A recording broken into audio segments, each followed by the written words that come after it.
Hey, thank you for watching this tutorial in regards to credit and how to read a report, things to look for. And I wanted to go ahead and introduce myself to you. My name is Fred Levi. I'm a certified FICO professional. And what we have here is a copy of a credit report pulled from Identity IQ. The date of the credit report is September 6, 2016. And as you can see, this is a date here.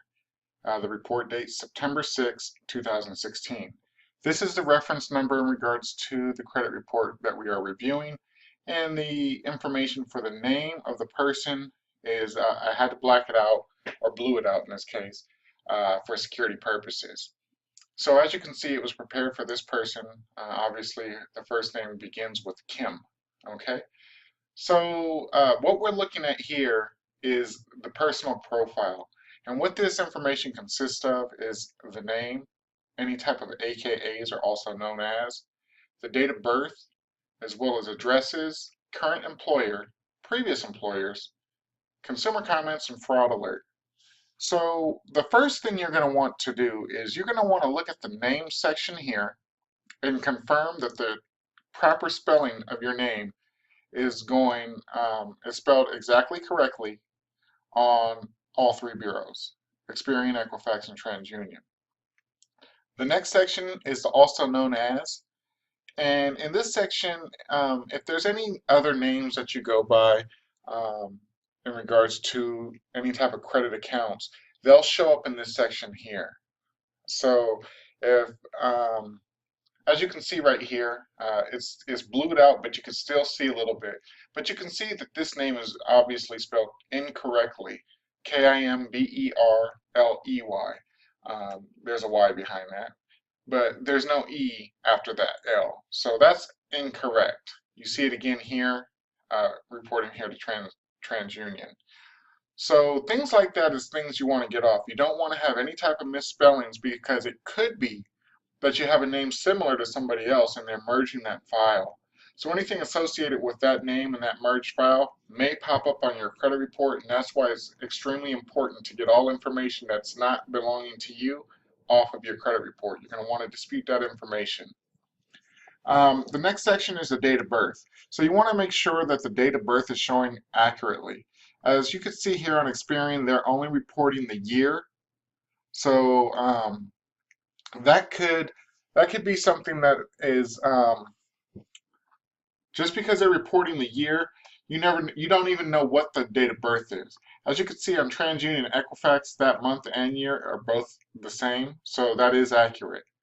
The next section is going to be addresses. Okay, so you want to make sure that you use one and only one address. You want to make sure that address matches what's on your what's on your driver's license or identification card. As you can see here, there's different addresses. So what we're going to go ahead and do is we're going to go ahead and pretend that this first address, 2111 Via Rancho, is the accurate address. Anything other than that, we want to go ahead and get those deleted. We want them to remove it because it's inaccurate, it's not current, and we don't want it there. A lot of times you can, just by deleting an address, you can get other accounts that may be negative deleted as well. So you want to make sure that you get those inaccuracies taken care of. As you can see here, somebody put in the number twice, 3502 PO Box 3502. As you know, it doesn't have a number before the PO Box, is PO Box 3502. So that's inaccurate as well. And then these other addresses are inaccurate. So you want to get all the addresses. You only want one address on there, and that's the address that shows on your identification card. Okay. Going down, the next thing you're going to see is your credit scores. So as you can see in regards to this file, the scores are kind of all over the place. They have a low score of 653, a mid score of 660, and a high score of 721. You can see the score scale as well as the lender rank. And across all three bureaus, this person is showing good. Okay, so that's something you guys want to just take a quick gander at and just take a quick view of it and see where you are with your credit score, at least when you're starting off, so you can see if there's an increase or decrease in your score as you go along with your credit repair. The next section is risk factors. So it's going to have the different risk factors associated with the three bureaus. As you can see, the three bureaus are Experian, Equifax, and TransUnion. They're going to go ahead and tell you about things that are on the credit report. Things like the months since most recent delinquency. And as you can see here on TransUnion, there was reported 22 months ago for this DFS account. Okay, there's also too many derogatory accounts or public records. So it's showing that your credit report contains two accounts and public records that are considered derogatory.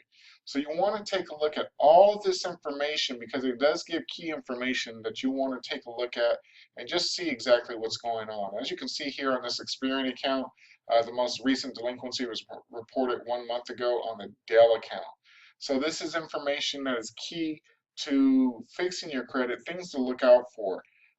Things in this section are things you want to pay attention to and just try to work on those things. Okay, going to the next slide, the next thing you come up with is the credit summary. And this gives basically it's a quick look where you can see exactly what's going on with the credit report. You have things like your real estate accounts, how many of them that you have, what the balances of all, as well as the payments, any open or closed accounts, and deferred or unknown will show there. Okay, same thing with revolving accounts, installment accounts, other accounts, and derogatory summary will be listed here. So you're going to want to look at the inquiries. As you can see, there's 3 plus 4 is 7, and plus another 2 is 9. So across the three bureaus, she has 9 inquiries. That's really high, folks.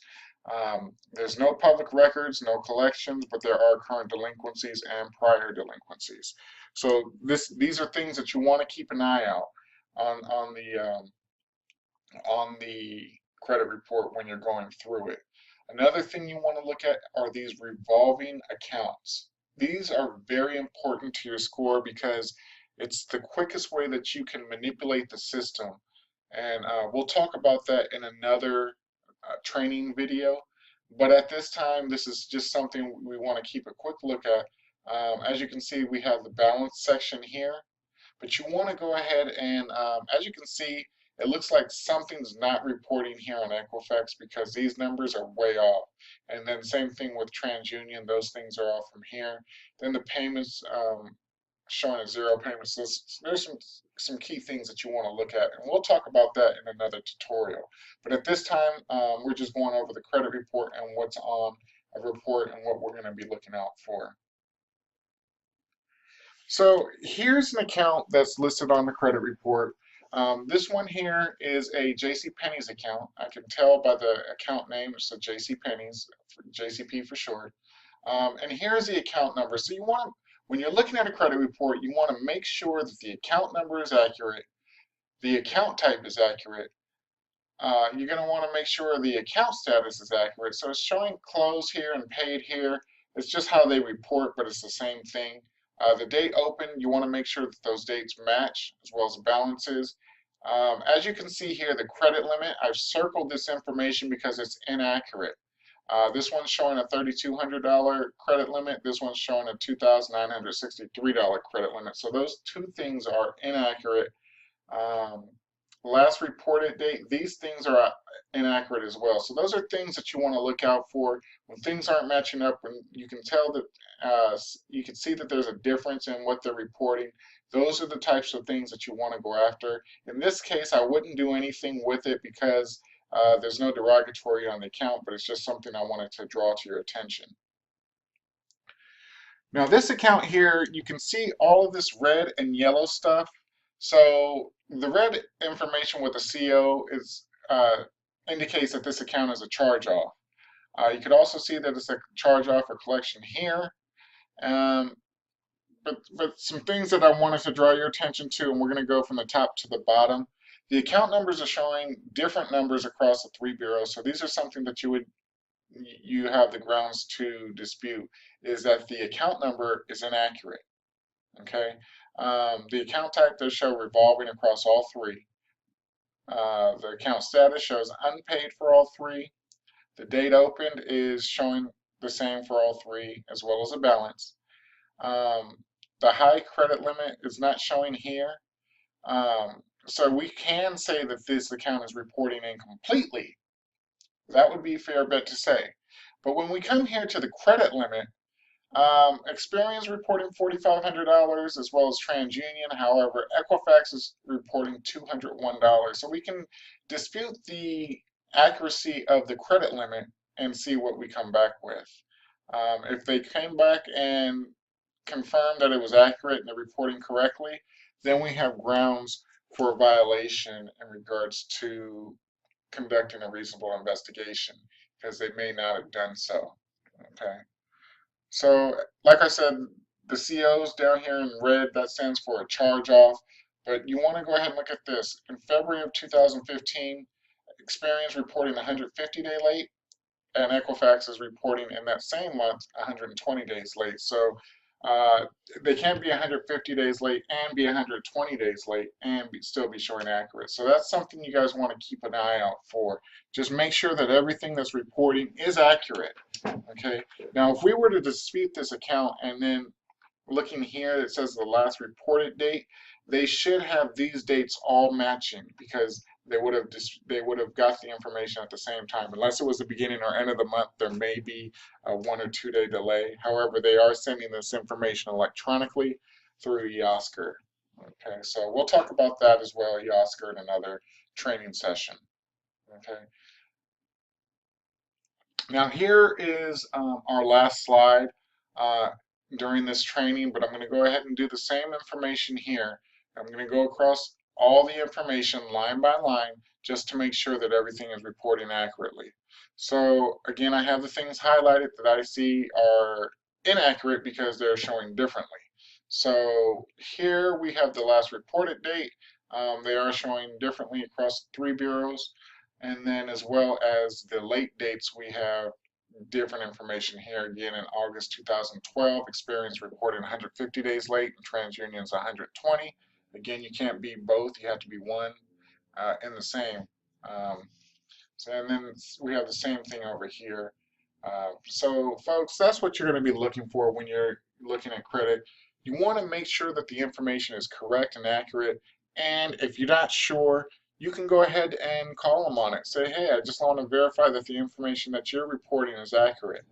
When you send that dispute over to the credit bureaus, they have a legal obligation to go ahead and investigate that information for you. Now, you're not giving them actual reason for your dispute. You're just saying, hey, I looked at a copy of my credit report, just wanted to see if you can verify if this information is in fact accurate that you have reporting on my credit report. Then they'll send the information on over to the bureaus, to the furnishers just to confirm. And a lot of times, and we'll get into this in different discussions, but that's just something that you want to look out for. Make sure everything is accurate, make sure it's verifiable, and make sure that it's reporting within a timely fashion. That's what the Fair Credit Reporting Act is. That's what credit repair is based on, is a multitude of different laws, such as the Fair Credit Reporting Act, the Fair Debt Collection Practices Act. They have HIPAA laws. They have the Fair Credit Billing Act, Equal Credit Opportunity Act. So there's all kinds of different laws that protect us as consumers, and that is the reason why I'm passionate about this business in regards to credit and trying to help as many people as I can. Folks, it's been a pleasure speaking with you guys today. If you guys are looking at trying to get started with fixing your credit, we do have a software coming out within the next month. That would be the month of October 2016. We should have our software completed as a do-it-yourself software for those that don't want to have some companies do it for you and want to just take the task on themselves. You can use the information in this tutorial and break down the information on your credit report and do the actual credit repair by yourself at a fraction of what the cost would be. So again, my name is Fred Levi. It's been a plum pleasing pleasure to discuss these information and facts with you, and I do look forward to speaking with you soon. Thank you.